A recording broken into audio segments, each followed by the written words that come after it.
Hello, my name is Eric and I'm doing another one on my film photography vlogs called One Body, One Lens, One Roll, One Day. I am here at Millstream Park in Valley City, Ohio, which is a little bit, I think, just west of Brunswick, still Medina County. Never been to this one before. Looks like it's got a nice walking path, benches along the way. Looks like there's a field over there, playground over there, picnic areas. Looks like the fire department's doing something. They got their truck here with the lights on and the ladder extended, maybe just kind of showing off to the public what a fire truck is and stuff like that. Maybe I'll grab some shots. It is a early morning, October, early mid-October. We're probably like the 11th, I think. And it's high 50s. So I got a light jacket on. I probably could have gone without it, but it's starting to warm up, so I eventually might lose the jacket. Today's camera is my Pentax LX. This is the professional level all manual camera from Pentax.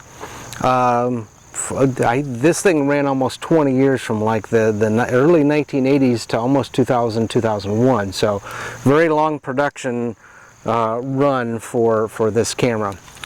Today's lens, Pentax sent me a HD 31mm Pentax FA 1.8 to play with.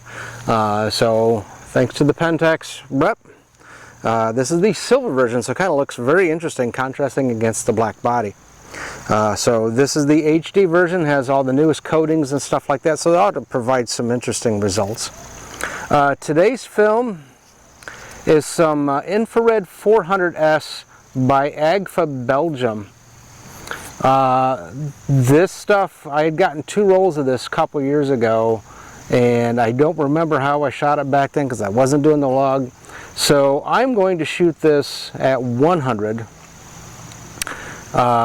just because of the fact I don't know the age of it. And it does say load in subdued lighting. Well, I'm kind of overcast, well, not overcast, there's lots of clouds, so I'll just do it when there's no sun shining directly on me.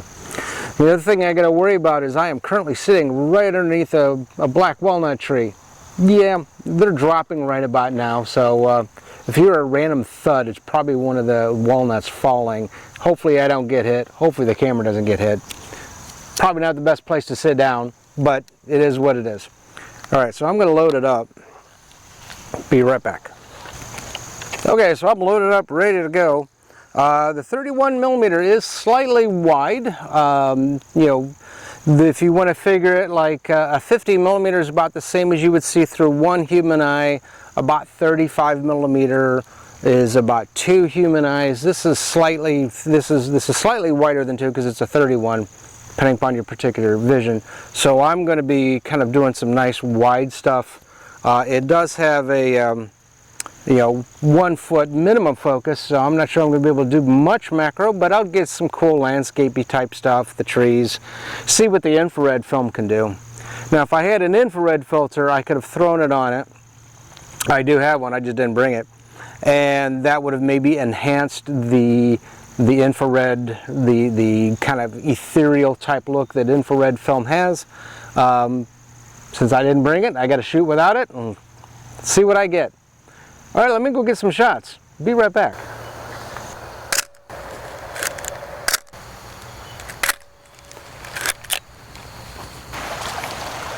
And this is what happens when you take a side path. I saw a side path off the main concrete walking path, and I guess this is Millstream.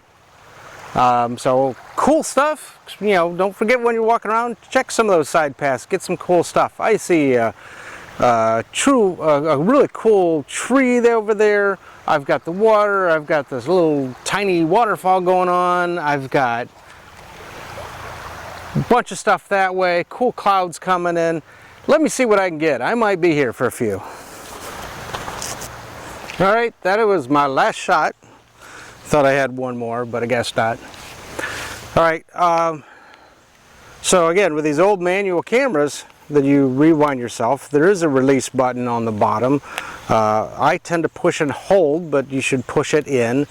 Sometimes they don't stay in, so as you're rewinding, I don't want you to like pull your film, you'll break your film inside.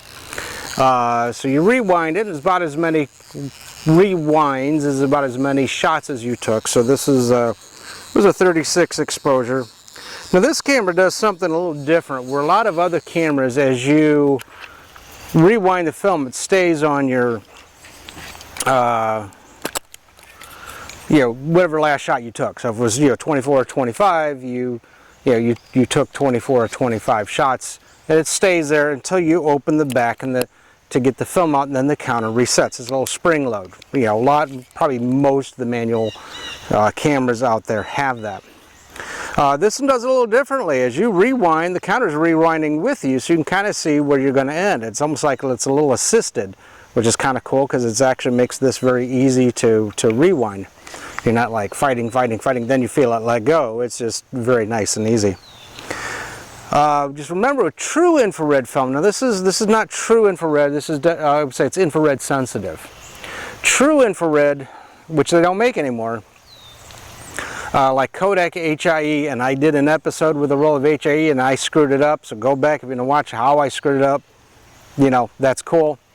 I got 2 more rolls of that stuff yet. I've not decided where I'm going to shoot it though.